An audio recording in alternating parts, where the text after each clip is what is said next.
നമസ്കാരം.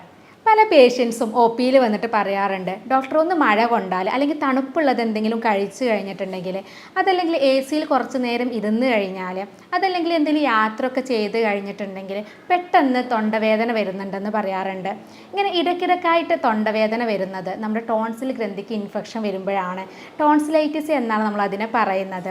കുട്ടികളിലും അതുപോലെ തന്നെ മുതിർന്ന ആളുകളിലും ഒരുപോലെ കാണുന്ന ഒരു ബുദ്ധിമുട്ടാണ് ഈ ടോൺസിലൈറ്റിസ് എന്ന് പറയുന്നത്.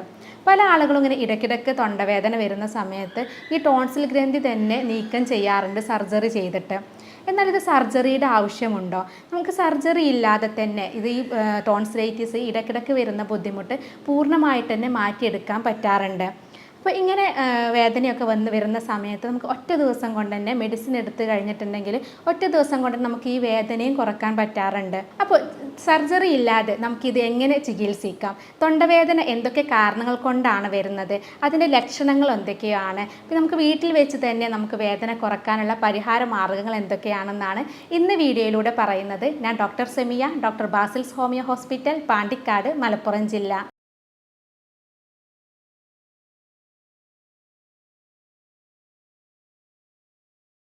നമുക്കറിയാം, നമ്മൾ ടോൺസിൽസ് എന്ന് പറയുന്നത് നമ്മുടെ ചെറുനാക്കിൻ്റെ രണ്ട് സൈഡിലായിട്ട് കാണുന്ന ഒരു ഗ്രന്ഥിയാണ്. ഈ ടോൺസിൽ ഗ്രന്ഥി എന്ന് പറയുന്നത് നമ്മുടെ ശരീരത്തിന്, നമ്മുടെ രോഗപ്രതിരോധ ശേഷിക്ക് വളരെ അത്യാവശ്യമായിട്ടുള്ളൊരു ഗ്രന്ഥിയാണ്.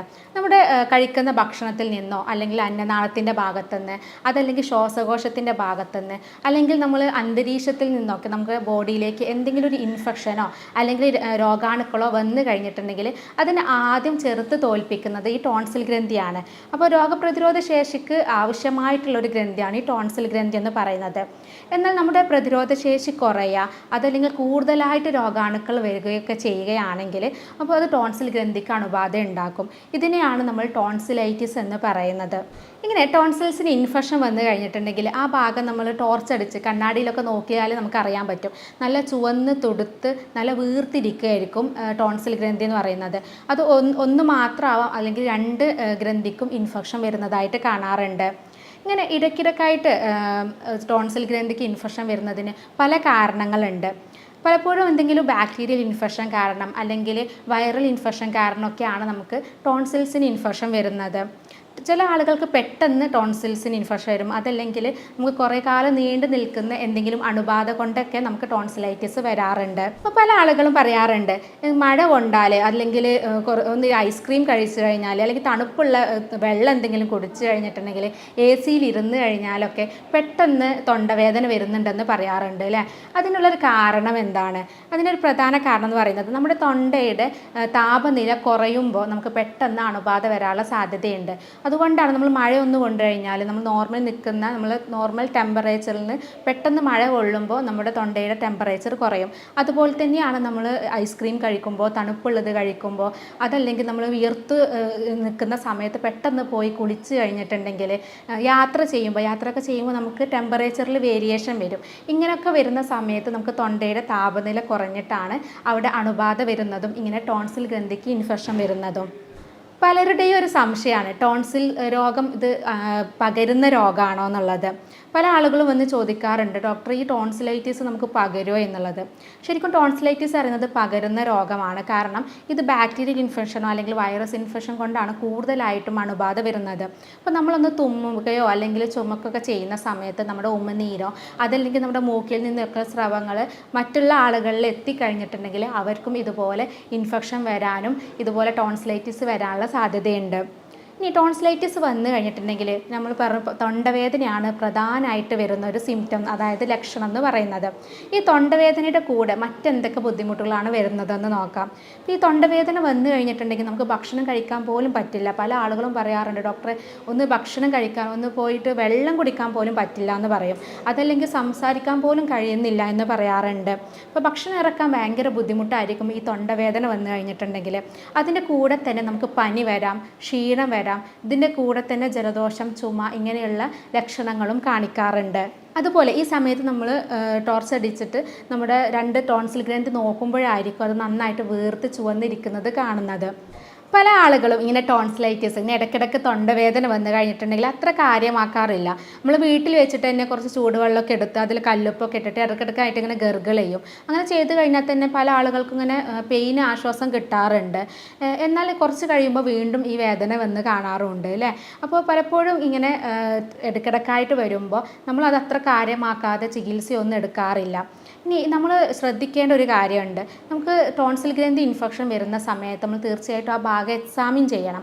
അത് ഒരു ഭാഗത്ത് മാത്രമാണ് തടിപ്പുള്ളതെങ്കിൽ അത് നമ്മളൊരു ഡോക്ടറെ കാണിച്ചിട്ട് ഇത് ക്യാൻസർ അല്ല അല്ലെങ്കിൽ അർബുദം അല്ല എന്നുള്ളത് ഉറപ്പ് വരുത്തണം.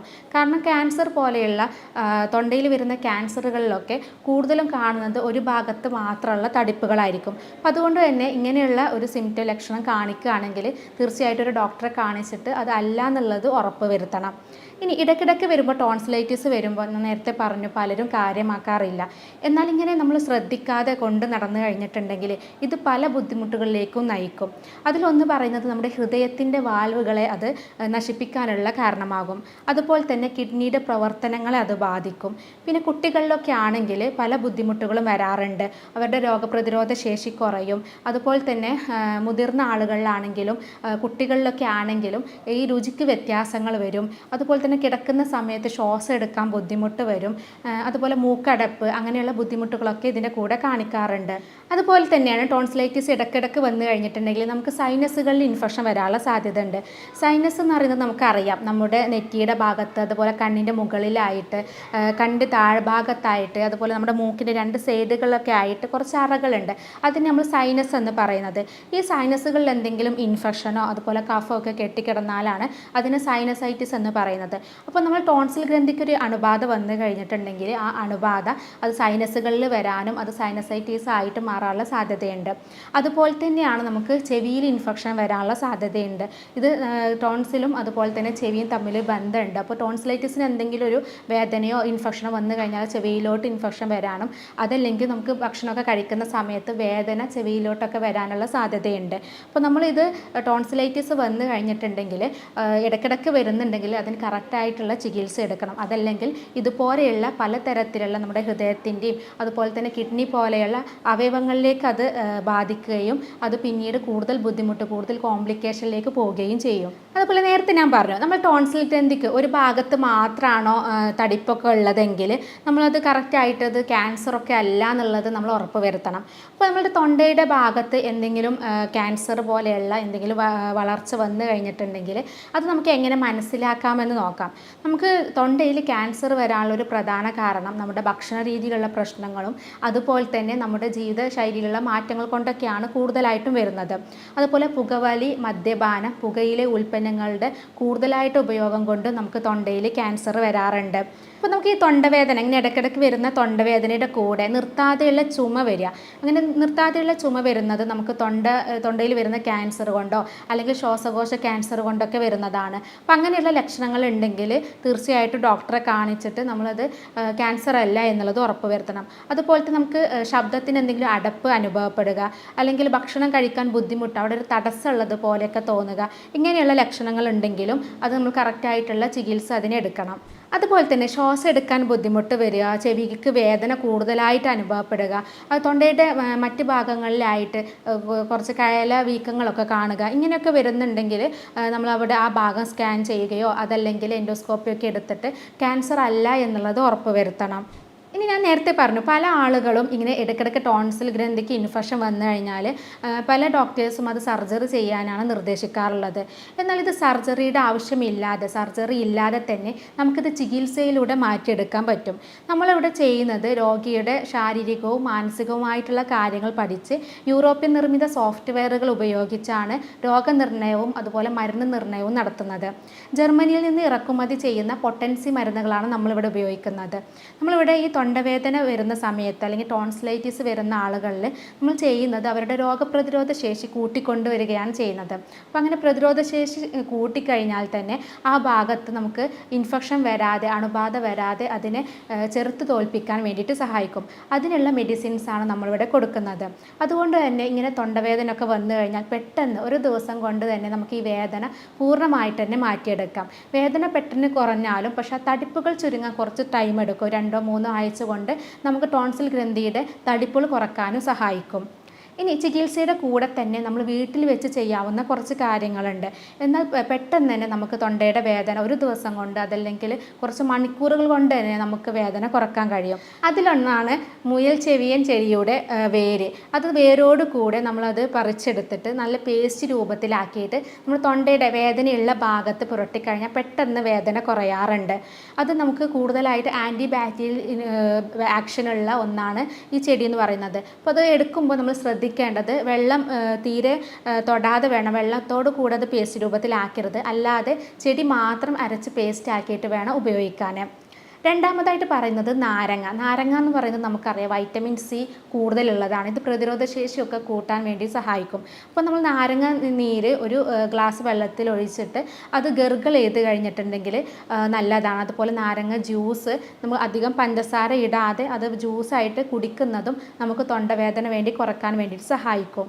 അതുപോലെ മറ്റൊന്നാണ് സവാള ജ്യൂസ്. സവാള എന്ന് പറയുന്നത് നമ്മുടെ ഉള്ളി ജ്യൂസ് ആക്കിയിട്ട് അത് വായിൽ വെച്ച് ഗർഗിൾ ചെയ്ത് കഴിഞ്ഞിട്ടുണ്ടെങ്കിലും വേദന പെട്ടെന്ന് കുറയാറുണ്ട്. അതുപോലെ എല്ലാ ഡോക്ടേഴ്സും പറയുന്നതാണ് ഒരു ഗ്ലാസ് ചൂടുവെള്ളത്തിൽ കല്ലുപ്പിട്ടിട്ട് ഇടയ്ക്കിടയ്ക്കായിട്ട് വായിൽ വെച്ചിട്ട് ഗർഗിൾ ചെയ്യുക. ഇങ്ങനെ ചെയ്ത് കഴിഞ്ഞാലും അവിടുത്തെ അണുബാധ കുറയാൻ വേണ്ടിയിട്ട് സഹായിക്കും. അതുപോലെ മറ്റൊന്നാണ് തേന്, ഇഞ്ചി, അതുപോലെ മഞ്ഞൾ. ഇതൊക്കെ ഈ തേന്, ഇഞ്ചി, മഞ്ഞൾ എന്നൊക്കെ പറയുന്നത് ആൻറ്റി ബാക്ടീരിയൽ ആക്ഷൻ ഉള്ളതാണ്, ആൻറ്റി ഓക്സിഡൻസ് ഒക്കെയാണ്. അപ്പോൾ ഈ തേന് നമ്മൾ ഡെയിലി തൊണ്ടവേദനയുള്ള സമയത്ത് ഒരു ടീസ്പൂണ് തേനെടുത്തിട്ട് ഒരു ഗ്ലാസ് വെള്ളത്തിൽ ചേർത്തിട്ട് ഗർഗിൾ ചെയ്യുകയോ അല്ലെങ്കിൽ കുടിക്കുകയോ ചെയ്താൽ വേദന കുറയും. അതിൻ്റെ കൂടെ തന്നെ ഒരു നുള്ള് മഞ്ഞൾപ്പൊടി ചേർത്ത് കഴിഞ്ഞ് അത് കുടിച്ചു കഴിഞ്ഞാലും വേദന കുറയാറുണ്ട്. അതുപോലെ നാരങ്ങ നീരും ഒരു ഗ്ലാസ് വെള്ളത്തിൽ ചേർത്തിട്ട് അതിൽ കുറച്ച് മഞ്ഞൾപ്പൊടിയും ചേർത്ത് അത് കുടിക്കുന്നതും അല്ലെങ്കിൽ ഗർഗിൾ ചെയ്യുന്നതും വളരെ നല്ലതാണ്. അപ്പോൾ ട്രീറ്റ്മെൻറ്റിൻ്റെ കൂടെ തന്നെ നമ്മൾ ഇത്തരം കാര്യങ്ങൾ വീട്ടിൽ വെച്ച് ചെയ്ത് കഴിഞ്ഞാലും നമുക്കിത് പൂർണ്ണമായിട്ട് തന്നെ മാറ്റിയെടുക്കാൻ പറ്റും. അപ്പോൾ പല ആളുകളുടെയും ഒരു പേടിയാണ്, കുട്ടികളിലാണ് കൂടുതലായിട്ടും ഈ ടോൺസിലൈറ്റിസ് വരാറുള്ളത്. അപ്പോൾ പല അമ്മമാരും നമ്മുടെ അടുത്ത് വരാറുണ്ട്, ഡോക്ടർ ഇങ്ങനെ ഇടയ്ക്കിടയ്ക്ക് വരുന്നുണ്ട്, ഇത് സർജറി ചെയ്യേണ്ടി വരുമോ, സർജറി ഇല്ലാതെ നമുക്കിത് എങ്ങനെ മാറ്റാമെന്ന് പല അമ്മമാരും ചോദിക്കാറുണ്ട്.